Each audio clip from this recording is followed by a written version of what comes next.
Alors maintenant, on va commencer les séries d'exercices. Alors, premier exercice, montrer que limite quand x tend vers 0 de x carré sinus 1 sur x égale à 0.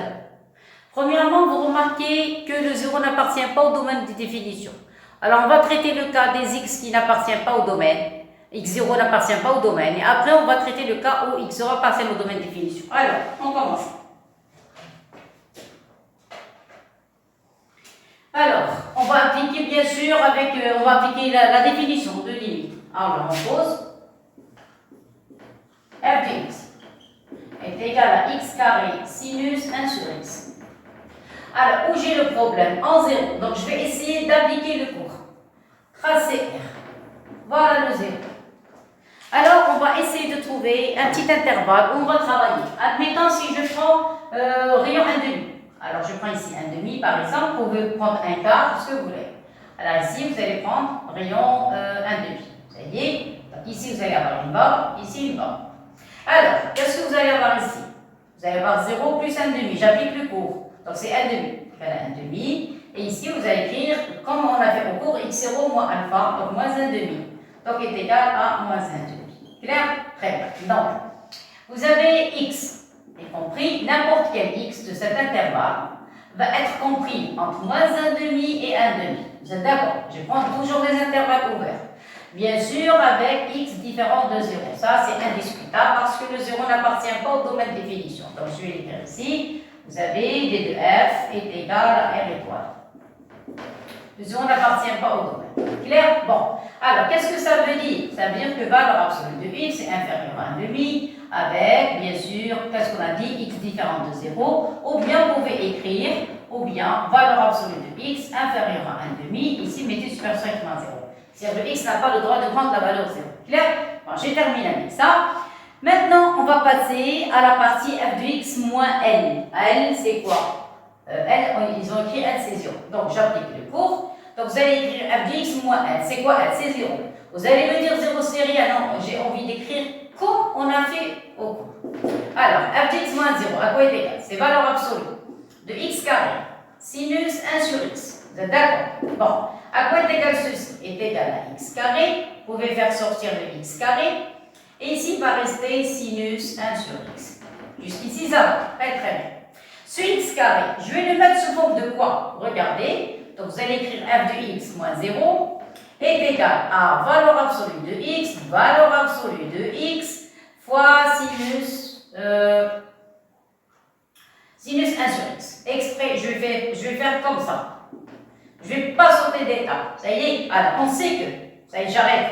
On sait que, quel que soit x appartenant à R étoile. Pourquoi R étoile? Parce que je ne peux pas prendre le 0. Vous avez sinus 1 sur x est compris entre moins 1 et 1. Vous êtes d'accord? Après, j'applique la valeur absolue. Donc, quel que soit x appartenant à R étoile, vous allez avoir sinus 1 sur x est inférieur à 1. Clair? Bon. Après, qu'est-ce que je vais faire? Je vais multiplier de deux côtés par valeur absolue de x. Donc, vous allez avoir, quel que soit x appartenant à R étoile, vous allez avoir valeur absolue de x fois sinus 1 sur x inférieur à valeur absolue de x. Ça y est? Voilà. Maintenant, qu'est-ce que je vais faire? Je peux mettre la valeur absolue, le x à l'intérieur. Donc, vous allez avoir quel que soit x appartenant à R étoile, vous allez avoir x sinus 1 sur x et inférieur, qu'est-ce qu'on a dit, à valeur absolue de x. Jusqu'ici, ça va. Très bien. Bon. Alors après, moi, j'ai besoin que de cette valeur absolue. Moi, j'ai besoin de x moins alpha. Ça y est? Bon. Il reste encore une autre valeur absolue. Donc, vous allez avoir valeur absolue de x. X sinus 1 sur x. S'il vous plaît, si vous voulez sauter les étapes, vous les sautez. Donc, inférieur à valeur absolue de x fois valeur absolue de x. Ne mettez pas ça quelque chose au carré. Ça y est, parce que j'ai envie d'appliquer le cours. Pour ceux qui n'ont pas de problème, peuvent sauter les étapes, arranger les calculs. Bon, alors parce que moi j'ai envie de le mettre à l'intérieur de la définition. Bon, alors, maintenant vous remplacez. C'est quoi cette expression? Cette expression, c'est celle-ci, c'est celle-ci, ça y est, et c'est f de x moins 2. Donc vous allez mettre f de x moins 0 inférieur à valeur absolue de x, valeur absolue de x. Ne mettez pas le carré s'il vous plaît. Ça y est, bon, alors vous allez me dire, à quoi on veut arriver à quoi? à f de x moins L, ici x moins x0. Donc, il faut changer une écriture. Laquelle? Vous allez prendre f de x moins 0, inférieur. Ici, vous allez mettre x moins 0, et celui-là, vous allez le laisser tranquille. Pourquoi? Pour faire apparaître, je vais écrire en rouge, ça va être la forme de f de x moins L, clair, et ça va être sous la forme de x moins x0. Mais celui-là, je n'ai pas de problème. Ça veut dire quoi? Ça veut dire, ça c'est un intrus, il faut le faire disparaître. Parce que dans le cours, il y a deux valeurs absolues. Il y a f de x moins L et il y a x moins x0. Donc il faut faire disparaître la valeur absolue. Comment on va la faire? Comme la dernière fois, à partir du petit intervalle qu'on a considéré tout à l'heure. On a trouvé que valeur absolue de x est plus petit que 1/2. Il y a des élèves qui vont prendre le rayon 1/4, 1/3, 3/4. Voilà, au lieu d'avoir 1/2, ici vous allez avoir 1/4, 1/3, 3/4, ça dépend du rayon que vous avez choisi. C'est-à-dire chaque élève va choisir un rayon quelconque. Ça y est, il faut que ce soit seulement quelque chose de positif. Bon. Alors, qu'est-ce que je vais écrire? On sait que quoi? Valeur absolue de x est plus petit que 1/2. Laissez ça, c'est après. Donc, vous allez avoir valeur absolue de x est inférieur à 1/2. Clair?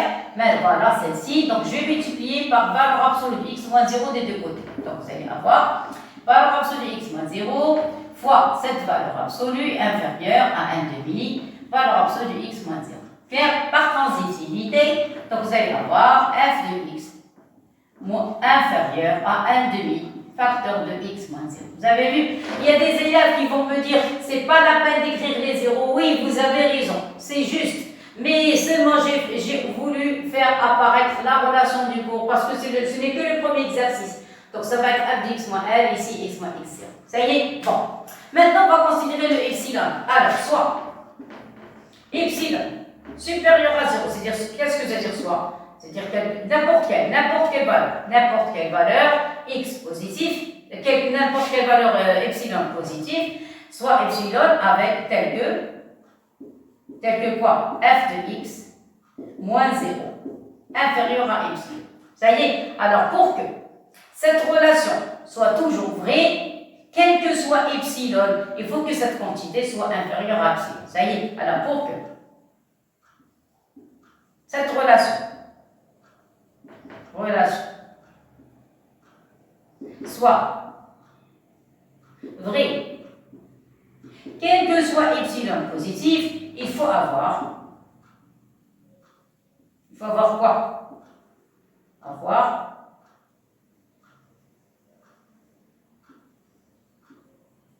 deux choses. Première chose, qu'est-ce qu'on a dit tout à l'heure? Valeur absolue de x plus petit que 1/2. Donc, mais ici, il faut faire apparaître le 0.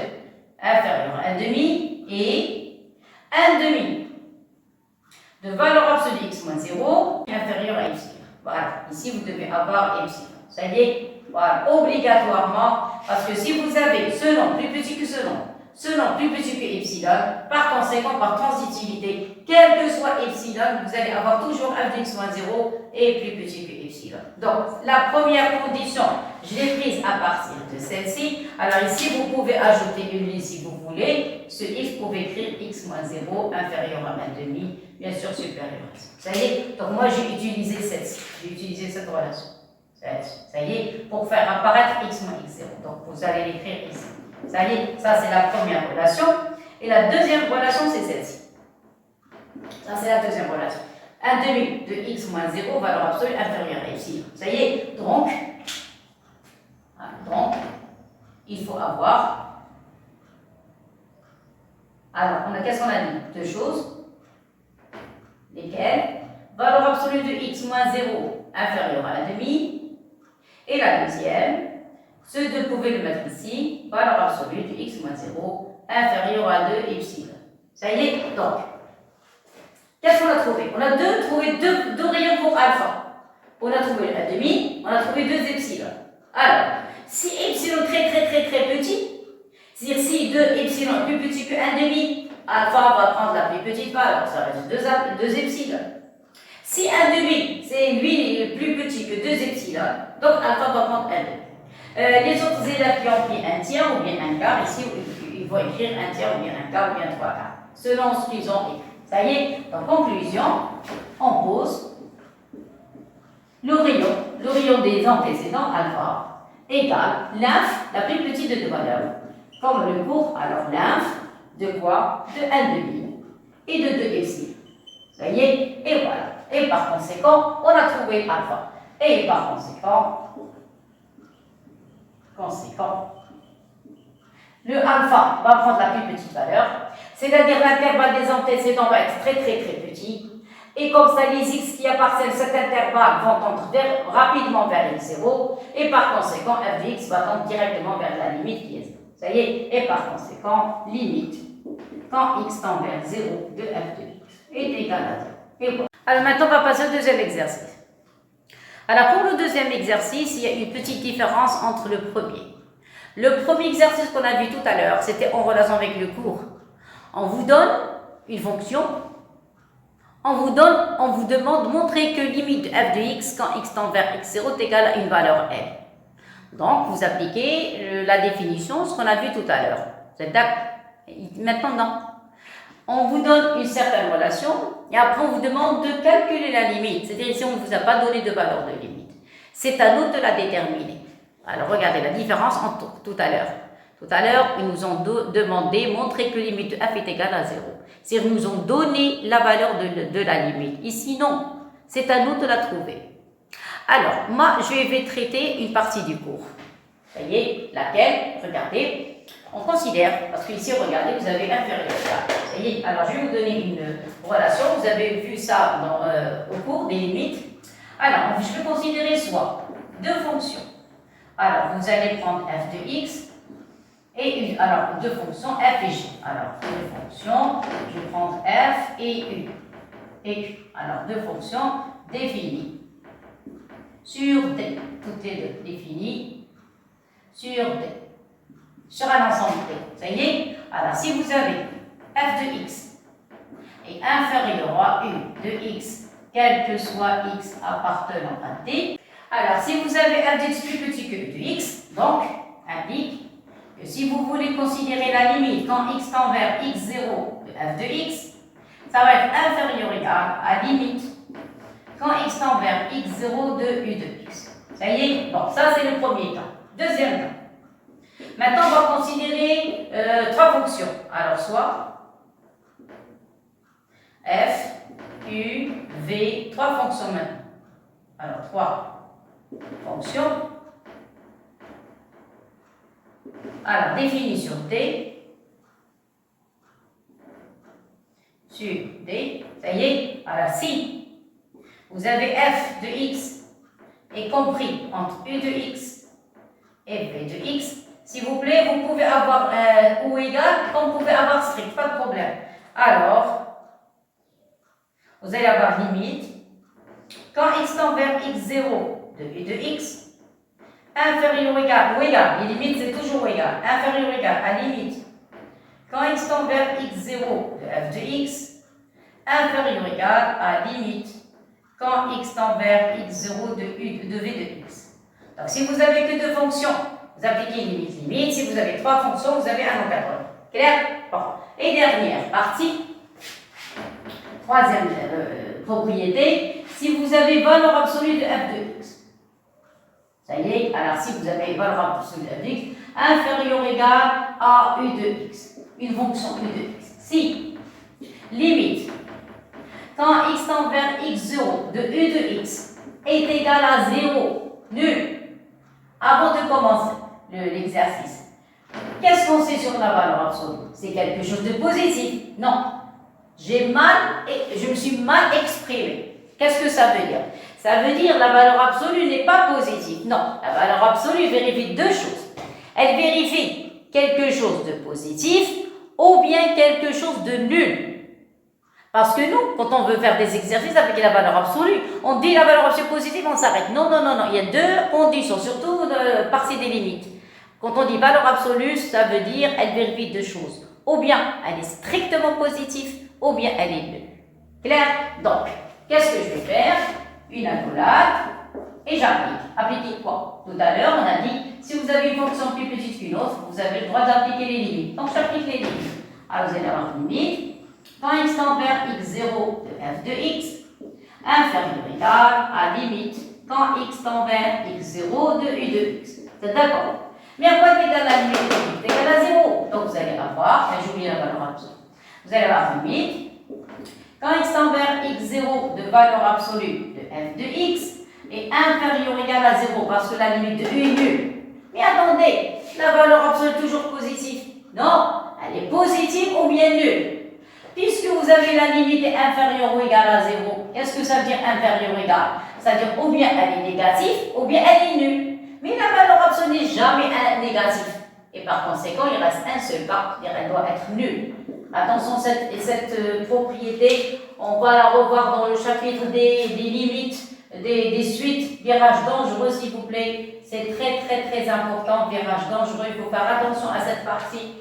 Donc, si vous avez la partie du cours, surtout pour les terminations SMAT, alors limite quand x tend vers x0 de valeur absolue de f de x inférieure à 0, on a dit la valeur absolue ne peut pas être négative et par conséquent elle est nulle. Donc vous allez avoir limite, quand x tend vers x0 de valeur absolue de f de x, elle va prendre la valeur 0. Et quand vous avez quelque chose de une valeur absolue en général nulle, c'est-à-dire ce qui est à l'intérieur est nul. Et par conséquent, vous allez avoir limite, quand x tend vers x0 de f de x est égal à 0 et voilà le résultat. Moi, je vous ai donné un petit résumé, ça y est, pour tirer la conclusion. C'est ce qu'on va faire dans cet exercice. Alors, je commence.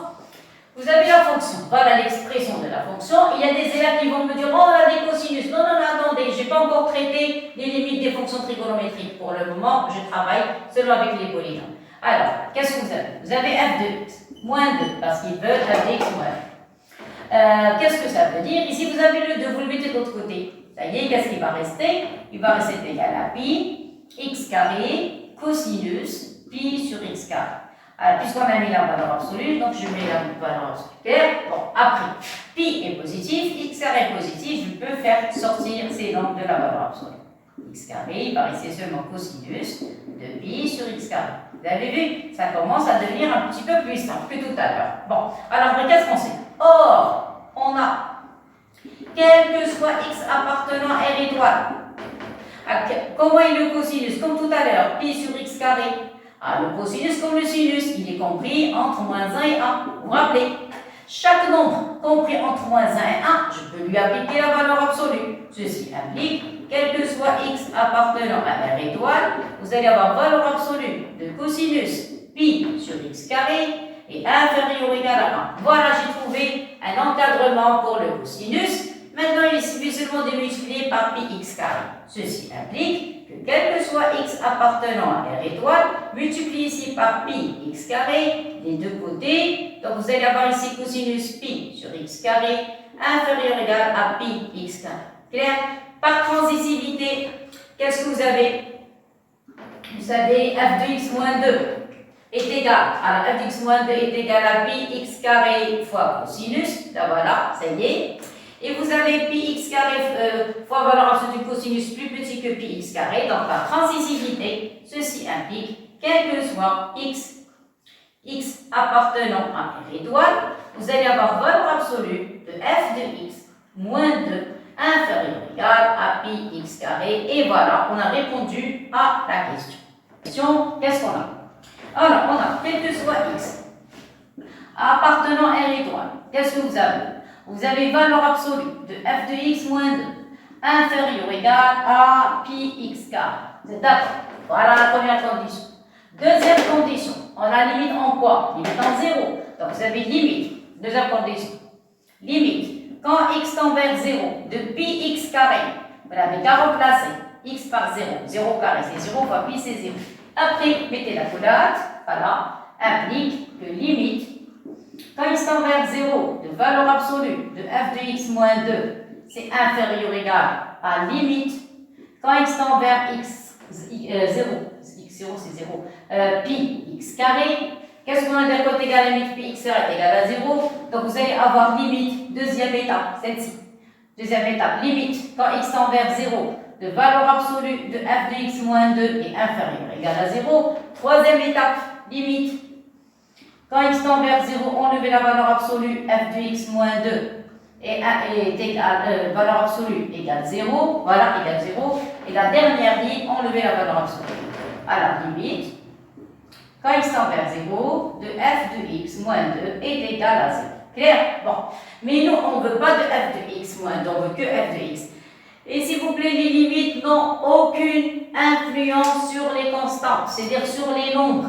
Les limites n'agissent pas sur les constantes, puisque ici vous avez moins 2, vous pouvez mettre le 2 de l'autre côté, et comme ça, vous avez la limite de la fonction. Dans ce cas, vous allez avoir x tend vers 0, de f de x est égal à 2, et voilà, on a trouvé le résultat. Alors maintenant, je vais vous donner un troisième genre d'exercice. Alors, si vous faites une petite remarque, si vous remplacez dans tous les exercices qu'on a traités, si vous remplacez x par x0, vous allez trouver la forme de 0 sur 0. C'est-à-dire que toujours je traite le cas de la forme indéterminée 0 sur 0. Je n'ai pas encore traité les trois autres cas, c'est-à-dire l'infini sur l'infini, 0 fois l'infini et plus l'infini moins l'infini. On va retourner en tronc commun. On a vu quand on avait un polynôme, P, quand vous remplacez le x par alpha, et vous trouvez P de alpha est égal à 0, ça veut dire que P est divisible par x moins alpha. Vous vous rappelez? Donc, je vais écrire ça d'une manière un petit peu pas très approfondie. Regardez, si vous avez un polynôme, vous calculez P de alpha et vous trouvez 0, qu'est-ce que ça veut dire? Ça veut dire que P de x est égal à x moins alpha fois q de x, c'est-à-dire un polynôme q. Vous vous rappelez? Qu'est-ce que ça veut dire? C'est-à-dire, si on effectue la division P de x et vous divisez par x moins alpha, vous allez avoir ici q de x et le reste, ça va être un 0. Ça y est? Et par conséquent, on va écrire le numérateur, si vous remplacez ici par 2, vous devez écrire le numérateur sous forme de x moins 2 fois q de x. Voilà ce que vous devez écrire. Vous devez écrire ça sous forme de limite x tend vers 2. Ici au numérateur, vous allez avoir x moins 2 fois un polynôme q de x. De même ici, si vous remplacez par 2, ça vous donne encore un 0. 4 plus 6, ça donne 10. Et moins 10, ça donne 0. Donc la même chose, vous allez avoir x moins 2 fois un autre polynôme, je vais l'appeler r de x. Voilà, ça y est. Après, on va simplifier x moins 2 avec x moins 2. Et après, il suffit seulement de remplacer 2 ici, 2 ici. Et vous avez la même. Clair? Ça, c'est dans le cas global, c'est le cas général. Donc, quand vous avez des polynômes, vous remplacez le x par alpha et vous trouvez un 0. Remplacez le x par alpha, vous trouvez un 0. Automatiquement, vous avez p de x est égal à x moins alpha fois q de x. Clair? Bon. Alors moi, je ne vais pas effectuer la division euclidienne. Je vais procéder de la manière de la décomposition. Qu'est-ce que ça veut dire? Ça veut dire, je vais prendre le polynôme x au cube moins 2x carré moins x plus 2. Ça y est? Ne dites pas que c'est quelque chose de difficile. Non, non, non, c'est très très simple. Regardez, c'est pas tellement difficile. Moins 5x et plus 6. Alors, qu'est-ce que je vais faire? Je vais faire une décomposition. Donc ici, vous remarquez, les deux premiers, je peux factoriser par x carré. Voilà, qu'est-ce qui va rester ici? Il va rester x moins 2 pour les deux premiers. Pour les seconds, je peux factoriser par moins. Il va rester x moins 2. Voilà, vous remarquez qu'il y a un facteur en commun au numérateur. Maintenant, le dénominateur, ça y est. Alors, vous avez x carré. Alors, vous avez moins 5x, ça y est. Donc, vous pouvez prendre ici moins 2x et laisser moins 3x ici. Ça y est, donc vous allez décomposer. Voilà la manière de décomposition. Vous allez décomposer le moins 5x, vous allez l'écrire sous forme de x carré moins 2x, moins 3x et plus 6. Pourquoi? Parce que je dois factoriser au dénominateur aussi par 2. Donc ici, vous remarquez, on peut factoriser par x. Donc ici, il va rester x moins 2. Maintenant, je factorise le numérateur. Il va rester x carré moins 1. Ça y est, si vous avez 1. Et ici, vous pouvez factoriser par x. Il va rester x moins 2. Ça va? Pour les derniers, vous factorisez par moins 3. Factoriser par moins 3, ici, il va rester x. Ici, il va rester moins 2. Donc, vous remarquez, on peut encore factoriser par x moins 2 au dénominateur. Donc, vous allez avoir x moins 2. Crochet ici, il va rester x carré moins 1. Donc, celui-là joue le rôle de q de x. Et au dénominateur, la même chose. Factoriser par x moins 2. Il va rester x moins 3. Ça y est, après, simplifier. Et maintenant, vous pouvez passer à la limite. Ça y est, c'est pas tellement difficile. Vous avez vu? Alors, donc, ceci implique que limite. Quand x tend vers 2, de x au cube, moi, vous avez vu, je n'ai pas utilisé la division euclidienne. Directement, je suis passé à l'aide des factorisations, des décompositions. voilà, plus 6. Voilà, qu'est-ce qu'il reste? Il reste limite x tend vers 2. Qu'est-ce qu'il reste? Ici au numérateur, il va rester x carré moins 1. Et au dénominateur, il reste x moins 3. Maintenant, il suffit seulement de remplacer le x par 2. Vous allez avoir ici 4. 2 au carré, c'est 4. Ici, moins 1. Ici, vous remplacez par 2 moins 3. Alors, ça donne 3 au numérateur, moins 1 au dénominateur. Et par conséquent, la limite, quand x tend vers 2, de x au cube, moins 2x carré, moins x plus 2, sur x carré, moins 5x plus 6, est égal à moins 3. Et voilà le résultat. Alors maintenant, on va passer à la dernière limite. Vous remarquez ici qu'il y a des racines. Avant de faire quoi que ce soit, vous avez limite en 1. Alors, vous remplacez d'abord. Si on trouve la forme de 0 sur 0, on va voir qu'est-ce qu'on va faire. Donc, on remplace par 1. Qu'est-ce que vous allez avoir? Ici, vous allez avoir 2 moins 1, c'est 1. Donc, si on remplace, je vais le mettre entre parenthèses, vous allez avoir racine de 2 moins 1, ça va être un 1, moins. Remplace ici par 1. Vous allez avoir moins 1 plus 1, c'est 0, donc il va rester racine de 1. Donc, c'est 0 au numérateur. Et ici, racine de 1 à moins 1, c'est 0. Donc, c'est la forme de 0 sur 0. Vous n'avez pas le droit d'écrire ça sur la copie. Il ne faut pas écrire ça sur la copie, mais seulement pour avoir une idée. Donc, il s'agit de 0 sur 0, d'une part. D'autre part, donc on a dit 0 sur 0, c'est une forme indéterminée. Donc, on doit transformer l'écriture de la fonction. Comment on va faire? Vous remarquez que si je remplace 1 au numérateur, ça donne 0. Au numérateur, vous avez des racines. Donc, vous devez multiplier par l'expression conjuguée du numérateur. Le dénominateur, si je remplace par 1, ça s'annule aussi. Donc, même au dénominateur, je dois multiplier par l'expression conjuguée du dénominateur. C'est-à-dire, j'ai deux sortes d'expressions conjuguées. Je vous ai donné un exercice composé, c'est-à-dire deux sortes d'expressions conjuguées. Pourquoi? Parce que le numérateur s'annule. Il y a des racines au numérateur, je dois multiplier par l'expression conjuguée du numérateur. Même chose pour le dénominateur. Si vous remplacez par 1, ça s'annule aussi. Donc, il y a des racines, donc je suis obligée de multiplier par l'expression conjuguée. Donc, je vais faire deux sortes de calculs. Alors, je vais multiplier directement, donc je vais effacer ça. On n'a pas le droit d'écrire. Ça y est, et je passe directement. Alors, qu'est-ce que ça donne? Ça donne limite x tend vers 1. Multiplier directement par l'expression conjuguée. S'il vous plaît, je vais vous montrer, s'il vous plaît, une forme rapide. Regardez. Alors, on sait que a carré moins b carré est égal à a moins b, facteur de a plus b. Alors, quand il s'agit de limite, et on a envie de faire un petit peu ça, un peu d'une manière avec une certaine vitesse, regardez, a quoi est égal à a moins b? A moins b est égal à a carré moins b carré sur a plus b. De même, si vous voulez déterminer a plus b, est égal à a carré moins b carré sur a moins b. Donc, vous pouvez passer directement. Ça y est, alors c'est ce que je vais faire ici. Alors, c'est quoi ici? Vous avez a moins, donc c'est a moins b. Vous passez directement a carré moins b carré. Donc, voilà le trait. Je vais prolonger un petit peu le trait de la fraction. Vous passez directement a carré moins b carré. Ça. Alors, la racine au carré va disparaître. Il va rester 2x moins 1. Moins b carré, la racine va disparaître. Donc, vous allez avoir x carré moins x plus 1. Ça y est. Alors, ça, c'est le numérateur. Ça y est, et je divise par a plus b, c'est-à-dire cette racine plus cette racine. Donc là, voilà. Ça, je parle du numérateur. Alors, donc, x moins 1, voilà, et moins racine, plus, voilà, plus, et vous avez x carré moins x plus. Clair? Alors ça, concernant le numérateur, je vais changer les couleurs. Je change la couleur du dénominateur. J'écris par exemple racine de x moins 1. Alors, celui-là, c'est la forme de a moins b. Donc, a moins b, je vais multiplier par a carré moins b carré divisé par a plus b. Et puisque la racine, elle est au dénominateur, donc vous allez avoir ici a carré moins b carré. Ça va être quoi? Ça va être x moins 1, clair? Ici, vous allez diviser par, alors, a carré moins b carré sur a plus b. A plus b, ça va être racine de x moins plus 1. Et voilà. Clair? Seulement, ce nom, on va le mettre au numérateur. Clair?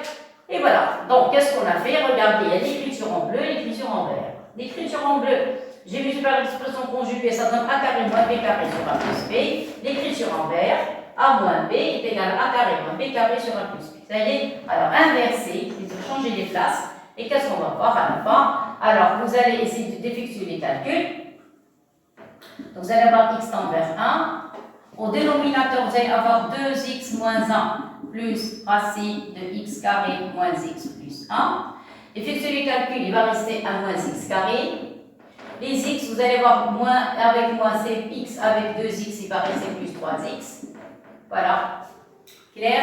Et puis les nombres. Les nombres vont disparaître. Non, il y a moins 2. Moins 2. Et voilà. Clair? Voilà. Donc 2x moins 1 moins x carré. Oui, donc c'est moins x carré plus 3x et moins 2. Voilà. Ça concerne le numérateur. Pour la partie qui est en vert, vous inversez. Donc ici, il va rester x moins 1. Mettez s'il vous plaît ici les crochets pour ne pas avoir de problème de calcul.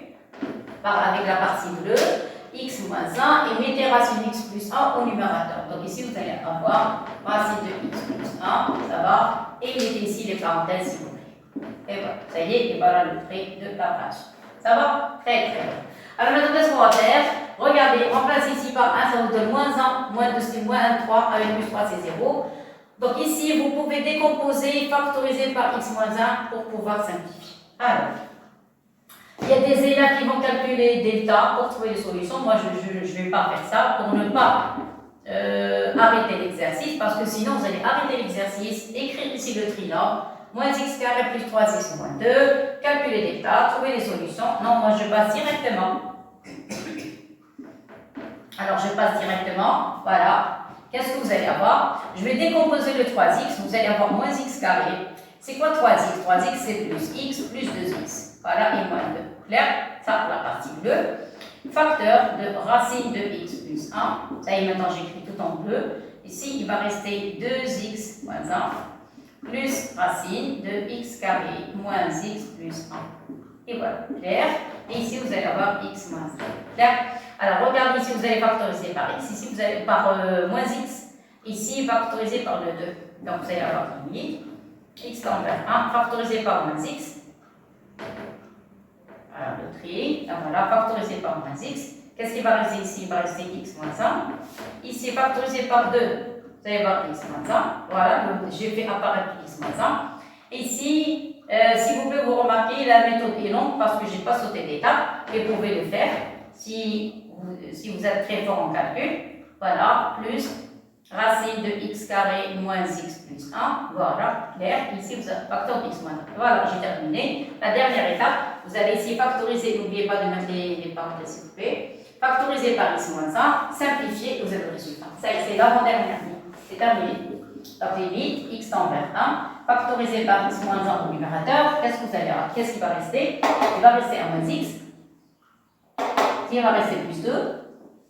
Ici, vous allez avoir racine de x plus 1.